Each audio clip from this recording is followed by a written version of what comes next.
বন্দি বিনিময় চুক্তি না থাকায় নেপাল থেকে দেশে ফেরানো যায়নি এমপি আজিম হত্যা মামলার আসামি সিয়ামকে। আনুষ্ঠানিকভাবে জিজ্ঞাসাবাদও করা যায়নি। বিকেলে কাঠমান্ডু থেকে দেশে ফিরে বিমানবন্দরে এসব তথ্য জানান মহানগর গোয়েন্দা প্রধান হারুনুর রশিদ।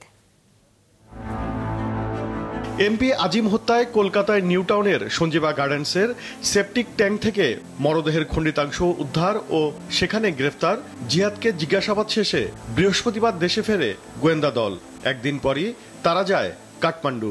তথ্য ছিল কাঠমান্ডু পুলিশের কাছে গ্রেফতার হয়েছে পলাতক আসামি সিয়াম। একমাত্র ওয়ালটন এসি দিচ্ছে 1 বছরের রিপ্লেসমেন্ট গ্যারান্টি। বিকেলে নেপাল থেকে ফিরে গোয়েন্দা পুলিশ জানায় আনুষ্ঠানিকভাবে সিয়ামকে জিজ্ঞাসাবাদ করতে পারেননি তারা। আর বন্দি বিনিময় চুক্তি না থাকায় দেশে ফেরানো যাচ্ছে না তাকে।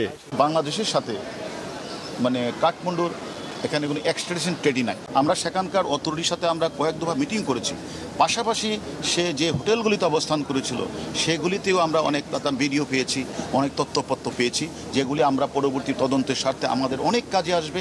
নেপাল থেকে সিয়ামকে এদেশের বদলে ভারতে ফেরানো হলেও আজিম হত্যা মামলার তদন্তে কোনো সমস্যা হবে না বলেও জানান গোয়েন্দা প্রধান। সিয়ামকে নেওয়ার জন্য আমাদের পার্শ্ববর্তী দেশ ভারত তারা তাকে দাবি করেছে।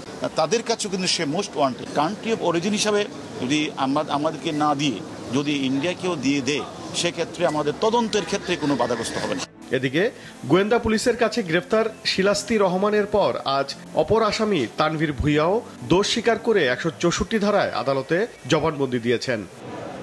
ওবায়দুল কবির, মাছরাঙা সংবাদ, ঢাকা।